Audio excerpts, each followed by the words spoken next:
నల్గొండలో అర్ధరాత్రి దారుణ హత్య చోటు చేసుకుంది.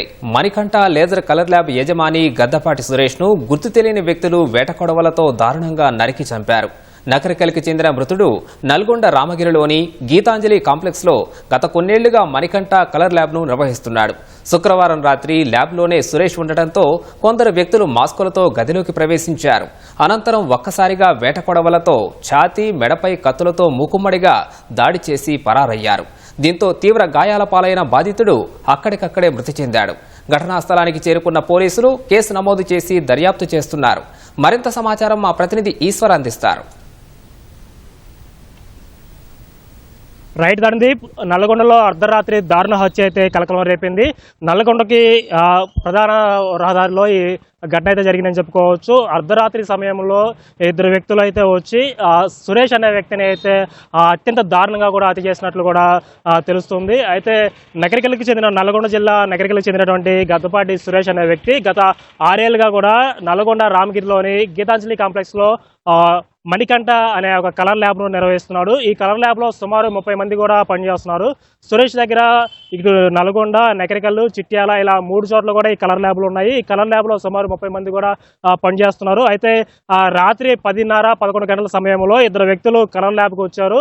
అయితే ఏదో పని ఉన్నట్లుగా రోజువారీ కస్టమర్లు వచ్చిన విధంగా కూడా రాత్రి ఇద్దరు వ్యక్తులు అయితే ఈ మణికంఠ కలర్ ల్యాబ్కి వచ్చారు.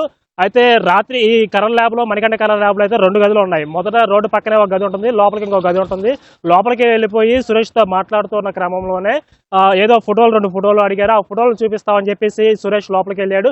అతను లోపలికి వెళ్ళి వచ్చే సమయానికి వీరిద్దరు కూడా మాస్కులు ధరించి ఐడెంటిఫై చేయకుండా కూడా ఇద్దరు కూడా మాస్కులు ధరించి వారి వెంట తీసుకొచ్చినటువంటి వేట కొడవలతోటి అత్యంత దారుణంగా సురేష్ని అయితే హతమార్చారు.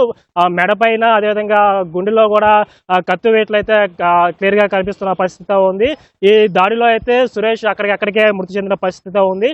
వెంటనే సమాచారం అందుకున్న పోలీసులు అయితే ఘటనా స్థలానికి చేరుకున్నారు. ఇక్కడ డిఎస్పీ, స్థానికంగా ఉన్న డిఎస్పీ శివరామరెడ్డి, అదేవిధంగా 2 టౌన్ ఎస్ఐ సైదులు వీళ్ళందరూ కూడా ఈ ఘటనా స్థలానికి చేరుకొని ఈ ఘటన ఎలా జరిగింది, హత్య గల కారణాలు ఏంటి అనేది కూడా వివరాలు సేకరిస్తున్నారు. అయితే అర్ధరాత్రి సమయంలో నల్లగొండ నడిబొడ్డున హత్య జరగడం అయితే స్థానికంగా కలకలం రేపింది. చుట్టుపక్కల వాళ్ళందరూ కూడా భయాందోళన గురి చేసింది.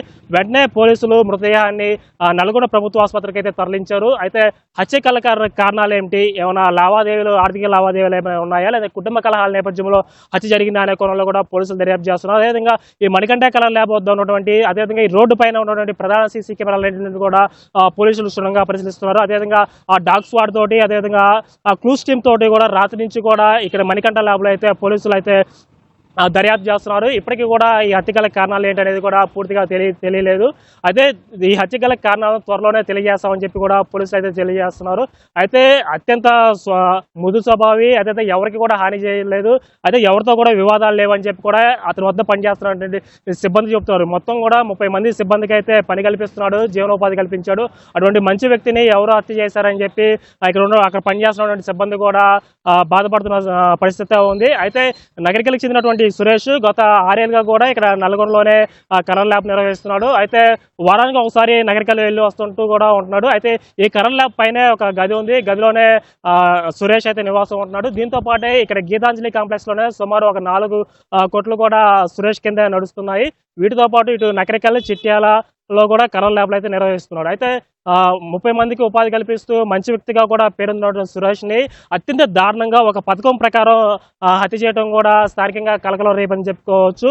అయితే ఈ హత్య ఎలా జరిగింది, హత్య ఎవరు చేసి ఉంటారనే కోణంలో కూడా ఇక డిఎస్పీ శివరామరెడ్డి, అదేవిధంగా 2 టౌన్ పోలీసులు కూడా దర్యాప్తు చేస్తున్నారు. అయితే నల్గొండ నడిబొడ్డున, అదేవిధంగా నల్గొండ 2 టౌన్ పోలీస్ స్టేషన్ పక్కనే ఈ హత్య జరగడం కూడా స్థానికంగా కలకలం రేపుతుందని కూడా చెప్పుకోవచ్చు. ఇది ఇక్కడ ఉన్నటువంటి తాజా సమాచారం. Over to you.